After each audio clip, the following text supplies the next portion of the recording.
Hey everybody, just want to share a quick little insight from my study General Conference.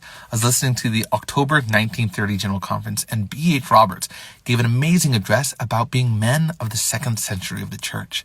He talked about how in the first century of the church we had faithful men that carried the church into the Rocky Mountains, men that helped establish the Rockies, and that built us this safe haven. But now that we are in the second century of the church, that it is time for the men to step up and to fulfill the mandate given in D&C 93. And to really proclaim the gospel boldly and nobly and independently throughout the whole world. And I thought it was quite interesting because he taught the law of accountability. And this is something that a lot of people get wrong in the church.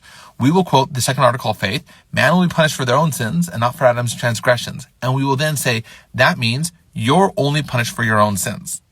That's not what that verse says. That verse literally says, we do not believe in original sin. Period. The end. That's all the second article of faith is. The second article of faith says, we don't believe that we inherit sin from our fathers. We don't believe that we inherited sin from Adam. Not anything else.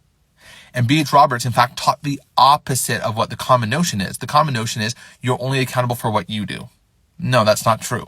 B.H. Roberts taught that in Ezekiel, that Ezekiel was being slow to proclaim the gospel as he'd been commanded. And the Lord told him, hey, if you're told to go preach the gospel and you don't do it, I'm going to hold you accountable for the sins of those under your stewardship. And B.H. Roberts taught this is not just a prophetic level of accountability. Now, whether it is the prophet, whether it is a parent, whether it is a local church leader, or whether it's a citizenry or the church as a whole, we have a stewardship to proclaim the gospel, to teach it to those within our sphere of influence. Parents to their children, the general church to the general world.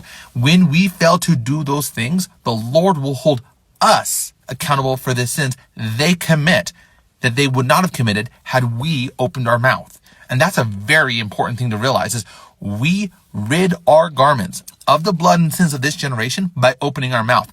If you refuse to open your mouth and share the gospel, you are accountable for the sins that you could have prevented had you shared the good news of Christ to them and had they realized and chosen to follow the Lord and keep his commandments. And that's huge. And B.H. Roberts is like, if we are to become men of the second century of the church, we will follow the instruction given in D&C 93 of learning of the various aspects of the world, of all the theories and all of the principles, learning by study and by faith, so that way we can then magnify our calling. And what is our calling? To proclaim the gospel. And then once we've been able to proclaim the gospel, we will be clean from the blood of sins of this generation. And then we will become true men of the second century of the Church of Jesus Christ of Latter-day Saints. And I'm like, my goodness, that is a message worth sharing.